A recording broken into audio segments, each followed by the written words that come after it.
श्री स्वामी समर्थ। नमस्कार मैत्रिणींनो, तुमचं स्वागत आहे माझं चॅनल नीता इजी शिलाईमध्ये। या व्हिडिओमध्ये आपण कॉटन ब्लाउजचे कटिंग कशा पद्धतीने करायचे हे पाहणार आहोत।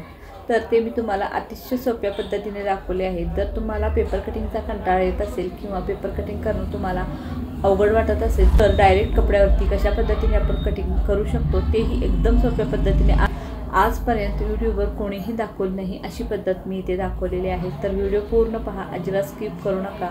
तसेच जर तुम्हाला माझे व्हिडिओ आवडत असतील तर प्लीज लाईक, शेअर आणि सबस्क्राईब करायला विसरू नका। तर चला आता आपण पाहूया व्हिडिओ। तर आता इथे ब्लाऊज पीस घेतलेला आहे आणि त्याची मी डबल घडी केलेली आहे। घडीकडची बाजू माझ्याकडच्या साईडला आहे आणि सुट्टे पदर हे तुमच्याकडच्या साईडला आहेत। खालच्या साईडला मी एक लाईन आखून घेतलेली आहे, कारण आपला जर ब्लाऊज पीस वर खाली असेल तर तो आपण कट करून देऊ शकतो। आणि जी लाईन आखलेली आहे त्याच्यावरून आपण ब्लाऊजचे माप टाकणार आहोत। तर ब्लाऊजची आपल्या उंची 13.5 इंच आहे, तर मार्जिनसाठी 1 इंच घेऊन आपण 14.5 इंचावर पॉईंट देणार आहोत द्यायचा आहे।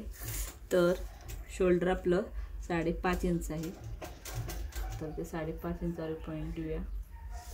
तर ब्लाऊजचा पाठीमागील गळा आपला 9 इंच आहे, त्यामुळे शोल्डरपेक्षा अर्धा इंच जास्त आपण मुंड्यामध्ये घेणार आहोत। तर शोल्डर आपलं 5.5 इंच आहे, तर मुंडा आपण 6 इंच घेणार आहोत। तर इथे 6 इंचावर पॉईंट दिलेला आहे।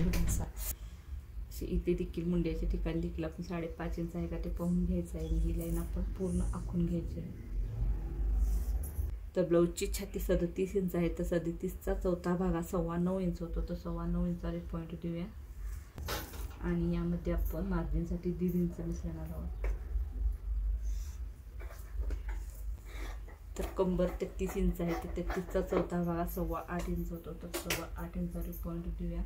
त्यामध्ये पाठीमागील लाचासाठी 1 इंच आणि मार्जिनसाठी आपण 1.5 इंच एक्स्ट्रा घेणार आहोत। आणि ही मार्जिनची आणि ही फिटिंगची लाईन जोडून घ्यायची।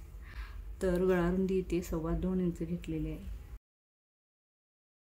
तर पुढील गळा आपला 5.5 इंच आहे, तर 5.5 इंचावर पॉईंट देऊया। त्यामध्ये आपल्याला मार्जिनसाठी 1 इंच एक्स्ट्रा घ्यायचं असतं, त्यामुळे आपण 5.5 मध्ये 1 इंच मिसळल्यानंतर 6.5 इंच होतं, तर 6.5 इंचावर पॉईंट देऊन घेतलेला आहे। आणि खालच्या साईडला गळा रुंदी आपण 2.5 इंच घेतलेली आहे आणि ही लाईन आपण गळ्याची आखून घ्यायची आहे। तर इथे अशा प्रकारे आपण गळ्याचा गोल आकार देखील काढून घ्यायचा आहे। तर मुंड्याचा आकार देण्यासाठी मुंड्याच्या कोपऱ्यातून आपण 1.5 इंचावर पॉईंट देणार आहोत। तसाच टेप थोडा खाली ओढून आणखीन 1 इंचावर पॉईंट द्यायचा आहे। आणि आपल्याला पहिला वरच्या मुंड्याचा आकार काढून घ्यायचा आहे आणि जो खालच्या मुंड्याचा आकार आहे तो काढताना आपण जी मुंड्याची लाईन आहे त्याच्या थोडंसं आतून असा आकार घेतलेला आहे, त्यामुळे आपल्या मुंड्यामध्ये चुन्या वगैरे काही पडत नाही। क्रॉस पट्टी आपण 3.25 इंच घेणार आहोत आणि ह्या साईडला आपण 2.25 इंच, जितकं ह्या साईडला घेतला आहे त्याच्यापेक्षा अर्धा इंच कमी आपण ह्या साईडला घेणार आहोत। आणि ही तिरकी लाईन आपण आखून घ्यायची आहे। कटोरी आपली 6.5 इंच आहे, तर 6.5 इंचावर पॉईंट देऊया। आणि इथून मुंड्यापासून आतल्या साईडला आपल्याला 2.5 इंचावर पॉईंट द्यायचा आहे। जो खालचा मुंडा आहे तिथून आपल्याला 2.5 इंचावर पॉईंट द्यायचा आहे। आणि इथे आपल्या गळ्याचे मेन माप किती आहे, तर 5.5 इंच आपला गळा आहे, तर इथे 5.5 इंचावर पॉईंट देऊया। आणि हे तिन्ही पॉईंट मिळून आपण कटोरीचा आकार काढून घेऊ। आता आपण मार्किंग केलेला भाग कट करून घेऊया।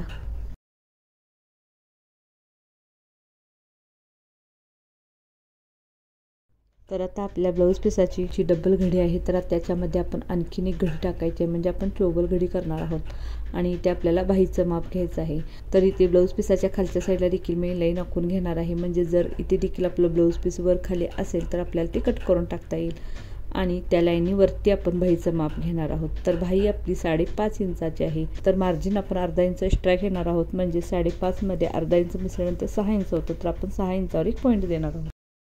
तसेच वरच्या साईडला इथे 2 इंचावर पॉईंट दिलेला आहे आणि तिथून खाली आपण मुंडाखुली घेणार आहोत। तर मुंडाखुली मी ते 2.5 इंच घेतलेली आहे।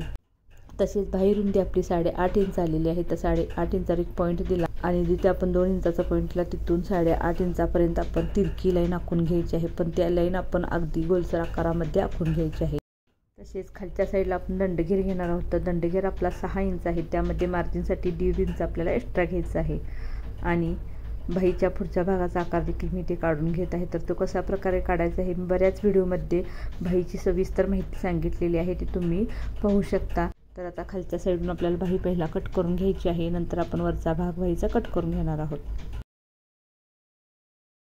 तर आता बाही कट करून झालेली आहे। आता आपला साईड पीस कटोरी आणि क्रॉसपट्टी इतकं राहिलेलं आहे, तर ते आपण कट करून घेऊया। त्यासाठी मी इथे आपला राहिलेला ब्लाऊज पीस व्यवस्थित ठेवून घेतलेला आहे आणि त्याच्यावरती फक्त आपल्याला जो आपण आधी पुढच्या भागाची मार्किंग केलेला भाग आहे तो फक्त असा ठेवून घ्यायचा आहे। अगदी व्यवस्थित, कुठेही कमी पडू नये ह्याची काळजी घ्यायची आहे आणि व्यवस्थित ठेवून घ्यायचं आहे। आणि वरच्या साईडला जिथे शोल्डर असतं तिथे आपण एक मार्किंग करून घेणार आहोत आणि मुंड्याच्या साईडला थोडं जी आपली फिटिंगची टिप येते त्या साईडला आपण पूर्ण एक लाईन आखून घ्यायची आहे आणि फक्त हाताने थोडंसं प्रेस करायचं आहे। जसाच्या तसा आपल्याला साईड पीस मिळून जाईल। तर आता आपण हे साईड पीस कट करून घेणार आहोत।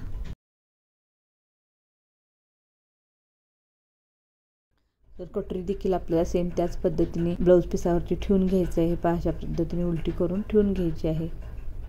आखलेली बाजू खालच्या साईडला अशा पद्धतीने ठेवून घ्यायचं आहे आणि फक्त ज्या साईडला फोल्डिंगची बाजू आहे त्या साईडला एक लाईन आखून घ्यायची आहे आणि इथे देखील आपल्याला हाताने थोडंसं प्रेस करायचं आहे, जशी तशी आपल्याला कटोरी मिळून जाईल।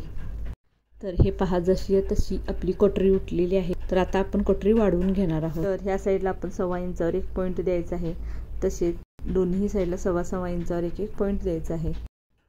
तसेच दोन्हींच्या मध्ये किती अंतर आहे ते पाहून घ्यायचं आहे आणि त्याचा आपल्याला सेंटर काढायचा आहे। सेंटरला मी 1 ते 1 पॉईंट दिलेला आहे आणि कटोरीच्या ह्या साईडला आपल्याला 1.5 इंचावर पॉईंट देऊन सरळ लाईन आखून घ्यायची आहे। तसेच जो कटोरीचा गोलसर आकार आहे त्या साईडला आपल्याला 1/2 इंचावर एक पॉईंट द्यायचा आहे आणि तसाच गोलसर शेप काढून घ्यायचा आहे। आणि ते खालच्या साईडला मी 1.5 इंचावर एक पॉईंट दिलेला आहे आणि जिथे 1.25 इंचाचा पॉईंट दिला होता तिथून ते 1.5 इंचाचा पॉईंट दिला तिथपर्यंत आपल्याला अशा दोन्ही साईडला तिरक्या लाईनी आखून घ्यायच्या आहेत। तर आता कटोरी देखील आपण कट करून घेणार आहोत।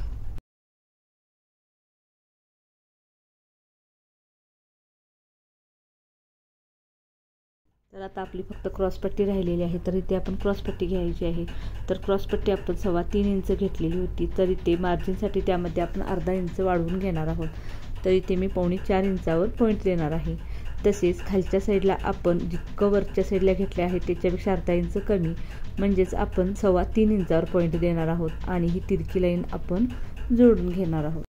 तर इथे आपण क्रॉसपट्टी देखील कट करून घेतलेली आहे। आता आपलं पूर्ण ब्लाऊज कट करून झालेला आहे। तसेच व्हिडिओ तुम्हाला कसा वाटला हे तुम्ही मला कमेंट करून सांगा। तसेच व्हिडिओ आवडला असल्यास लाईक, शेअर आणि सबस्क्राईब करायला विसरू नका। थँक्यू।